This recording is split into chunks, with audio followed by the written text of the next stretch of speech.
Straight to the Now point. atong balikan may ganito mga hisgutanan labot mga higala ini nahitabo ni kanhi Presidente Rodrigo Duterte. Kini ni ang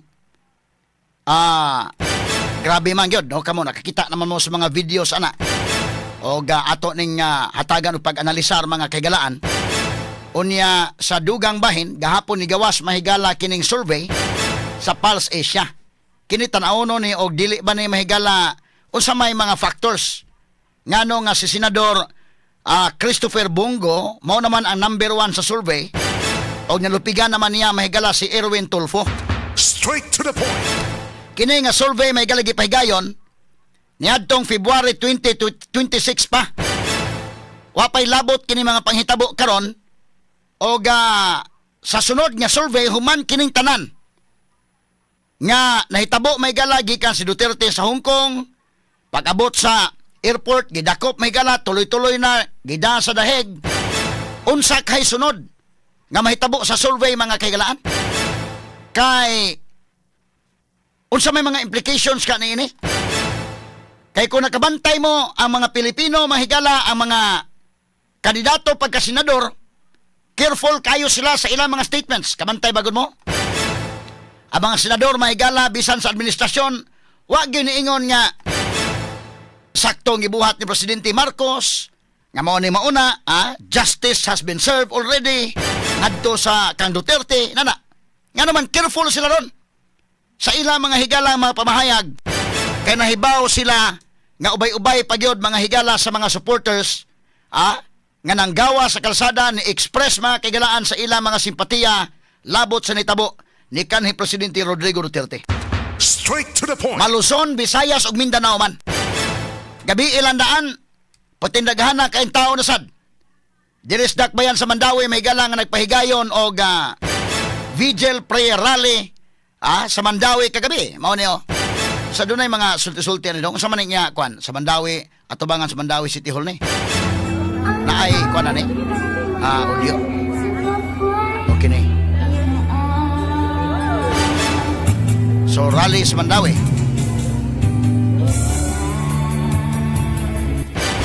Okay. So kanay mga higala no?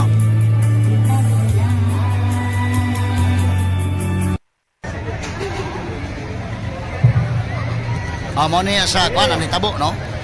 Nya kini mga higalang mao mga rally, kini mao mga panggawas mga tao sa ilan ning kabubuton nga kaugalingon. Wa na ingon nga nanggawas dito kay day panghatag nga akap. Ato na agi kataw-katawa lang ni store ha.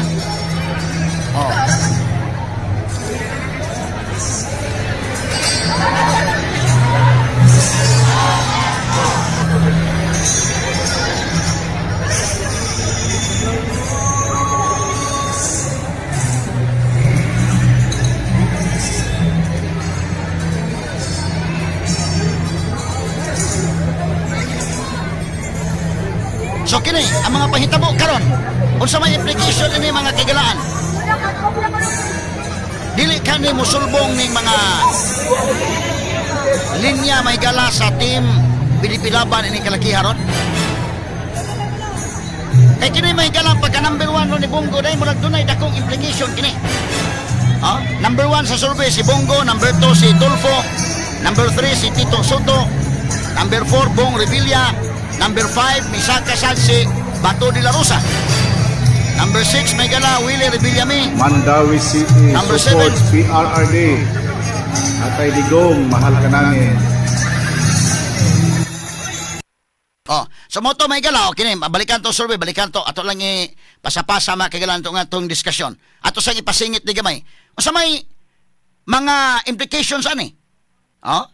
Number 7, Tulfo, number 8, Manny Pacquiao, number 9, Lito Lapid, number 10, Abi Binay, number 11, Pia Cayetano, number 12, Camille Villar, number 13, Ping Lacson, number 14, Amy Marcos, unya padung na sa ubos may gala sila si Bam Aquino Pangilinan ika 15-16, unya dire sa ubos may gala Abalo Salvador Philip, isaka man number 18 ganini, Hunasan number 19, Tolentino Francis, number 20, unya ang grupong Presidente Rodrigo Duterte may gala sunod nga nagtapok sa si Marcolita, si Jimmy Bundok, Busita Rodriguez, Lambino, JV Hinlo, dili baka mahigala sa may mga implications anay sa sunod nga survey. Now, atong gituyo paghisgot ni mga kaigalaan, before ta mo balik mahigala sa hisgutanan sa mga legal basis, sa mga panghitabo, pagdakop ni Presidente Rodrigo Duterte gumikan kay kung atong matanaw mga sukid di paminaw, kuha naman gini, kinini ang sunod-sunod naman gini mahitabo. Tuwa na mahigala si Presidente Rodrigo Duterte sa dahig. Isunod nila mahigala si Sara nga mahimo mga higalang ma-impeach. Unya unsa may mahitabo sa Davao City. Kandidato gyapon si Presidente Rodrigo Duterte pero og ilan ang bubuan sa tanang resources nila dito. Unsa man mo daog pa ka Duterte ron sa Davao day nga wa naman sa dito ron. Depende sa simpatiya sa mga tao. So ila yung hot doon no? Unsa may mahitabo mga kagalaan sa umaabot nga eleksyon, karong eleksyon na og sa 2028 nga eleksyon. Either ang mga supporters may galang Presidente Rodrigo Duterte murag maluya sila or mutaas pa hinuon og samot ang ilang simpatiya. Straight to the point. Nya mo ni atong gisgutan ng survey mga higala kay mahimo mang buhaton tanan sa administrasyon mga kagalan ng ilang himuon. Pero ang dakong pangutana ini og ang Pilipino mahigala doon na rabay matawag nato ga history nga mo simpatiya sa underdog og doon na history ang Pilipinas nga mubutar siya mahigala sa usa ka kandidato nga mlunod patay ang pagbutar tungod sa simpatiya sa gibuhat mahigala sa pamilya ni ini mo kandidato. Kabantay mo? Balikan na to mga kagalaan tong panahon ni Ninoy Aquino. Katong panahon ni Ninoy Aquino, pag naog niya sa airport, pag naog niya sa eroplano diha sa tarmac, gipusil patay si Ninoy. During the time to of Marcos Sr. Unsa may natabo mga kagalaan? Ang katawhang Pilipino history na nga ang iyang simpatiya didto mga higala ni Cory Aquino nga way planong mudagan gyud pagka presidente kay siya usa lang ka plain housewife. Straight to the point. Mo ni tan-awon kay basin og calculated ning tanan ni Marcos Jr. or na miscalculate niya Naitabo ba yan siya nga amahan kanadto? Kay numdo mo mga higala nga kini ni ang kandidato ra gyud nga makasukol ni Marcos at the time mao kadto si Ninoy Aquino. Ni pauli to sa Pilipinas kay mudagan mahigala sa snap election. Ang tuyo mahigalang mudagan sa snap election gipapauli to kay sa opposition mahigala. Way laing makabangga nitong Marcos Sr. si Ninoy ra. Pag abot mahigala tugpan nas Pilipinas pag naog sa tarmac gipusil patay. Kisa may mo wa na ayahay na. Wa na kuntang Marcos. Pero wa masabot mahigala ang simpatiya sa mga tao na miscalculate nila mahigala nga kung patyon tani wa na. Di ko mamasangil nga sa Marcos Sr. mahigala pero nahitabo to during sa administration ni Marcos Sr. Pero ang simpatiya sa mga tao, tuwa mahigalang Cory mo na naahat og ka-presidente si Cory, bisag way plano. Straight to the point. Kita mo? Way plano. Wa sa damgo ni Cory Aquino mahigalang mahimo sa presidente. Plain housewife ragod siya. Wa gani mahigala mo agi bisag kapitan na lang sa barangay. Wa mo agi mahigalag konsihal. Wa mo agig mayor, wa giagian. Plain housewife pero ang history baya sa katawhang Pilipinhon oras mga higala nga dunay panaog-daog og duna mahigala mga panghitabo nga susama niini naa niini ang simpatiya. So karon anay tabo may ganang presidente Rodrigo Duterte na susama sa kang Ninoy. Nga pag naog mahigala sa eroplano gidakop mga kagalaan o gi-turnover dito sa dahig, iskutanan pa tanang legalidad na napita, ako na sang gibiyaan na, balikan tarama na. Pero to na, nawa na ang presence si Duterte. Pero muna kung ingon sa mga DDS, mga supporters may gala sa kanhi presidente, nga sige lang mo diha, relax mo, binta-bintaha na lang na, kontra sa tabo ni Ninoy. Nga si Ninoy may gala patay man yun. Di na makita pa pag-usab. Pero kinis Duterte, tuaman mahigala sa the Netherlands. At least buhi siya dito mga kaigalaan. Ha? Oga, ang iyang pamilya makakita niya, makabisita niya. Bisan pa man tuod mahigala og tuwa siya dito. Ha? Pero gikuha na las Duterte, gusto nilang ma-out na sa picture, di man malikayan. Karon isunod sa nila Sara mahigala. Mo nang giwarningan na Sara nga bantay-bantay kay ikaw may sunod target. Kung pananglitan ma-impeach si Sara, okay, mingon ka nga binastusay na magyud katubito na hitabo mga kagila ang dakop ni Duterte mga sukit ti pabinawa naman to mo follow sa Bill of Rights. Balikan ko na unya, ha? Pero kining senaryo, pagkahuman mga higala og kawagtang na ni Presidente Rodrigo Duterte sa Pilipinas, isunod na si Sara, ang sunod na ni Megala, i-impeach si Sara, i-convicto Sara sa impeachment, o butangan Megala perpetual disqualification to hold office aron di na makadagan sa umaabot unya nga 2028 election. Straight to the point. Ini mga posible ni nga senaryo, ha? Posible ni nga mga senaryo. Kay tuyo mga higala nga di na kadagan kay kining impeachment may galang Sara Duterte bisa pag moingon mo resign Sara may gala tiwason gila ng impeachment kay ilang tuyo ini kinig yung perpetual disqualification tungod kay pagkakaroon magod og mag-election ron lisod kay banggaon si Sara karon may gala prangka-prangka pagkaistorya na. Straight to the point. Ha? So may tabuan og mawagtang si Sara at least ma-level ang playing field mga suking tigpaminaw. So kung kinsay kandidato sa administrasyon plus naa ang tanang resources, medyo makakumbati-kumbati na. Or baka mga higala, ang opposition sad, ibutanta mahigala kadto si former Vice President Leni Robredo, kung mabalik siya mga kagala, at least dili na kay sakaon. Posible pa gani kung mawa si Sara, posible pa gani may gala nga si Leni may mudaog ana. Posible pa gani mga sukit paminaw nga dili ang kandidatong Marcos, although doon na mahigalay resources tanan ang administrasyon. Pero ang laing posibilidad nga ang mga tao muhatag og simpatiya sa pamilyang Duterte. Karon ang question, mo na kong pangutana ni John Abinis katong sa maisog mahigala nga pananglitan wa na mas Duterte og si Sara ila pong targeton nga di na makadagan. Doon na ba'y posibilidad nga ang simpatiya sa mga tao tungod mahigala sa ilang simpatiya ngadto kang Presidente Rodrigo Duterte mobalhin ngadto sa iyang anak nga si Paulo or baka si Basti. Straight to the point. Pwede ka ha? Pwede ba ka ha? Muna dakong question. Ang tubag anak mga kaigalaan, posibleng dili na pariha gyud ka ang support pariha nga kung si Sara gyud modagan pero pwede sad nga mahatag nga to suporta kay ibutang ta kini si Paulo ug tan-aw nimo ang record ni Paulo og ni Basti mas binta-bintaha man sa record ni Kore. Straight to the point. Kay Kore plain housewife naman gyud. Kani bantayanan man nimo ni tan-aw nun nga senaryo. Hutdon gan lang mga Duterte nga kutob sa threat. Wa na mas digong. Si Sara mo isunod ani. Tanawa ini impeachment ani mga sukit ti paminaw. Og ma-impeach si Sara mahigala mamingaw-mingaw na nadapita og ang perpetual disqualification. Siguro gyud na pala di kadagan. Bisa pag murusahin Sara ila gyud tiwason nga desisyonan nga perpetual disqualification. Ang sunod mahigalang andam-andamon ini. Sa pamilyang Duterte mahigala kinis Paulo Duterte og si Basti. Ang andam-andam na lang sila. Posible gyud nga dili mahigala para kang Sara ning presidency ug ugaling unsaman. Pero nga atong social media okay ra. Napadayon ra ang atong sa YouTube na paong mo transmitter kadali mga higala. Nang ato sa i-check ang atong YouTube ug atong Facebook okay ra? Okay. Sige, ang transmitter na to may naputol. Okay, but ang Facebook ug ang YouTube kumusta man okay ra? Okay ra ko no? Sige, so mo ni mga kagilaan ha.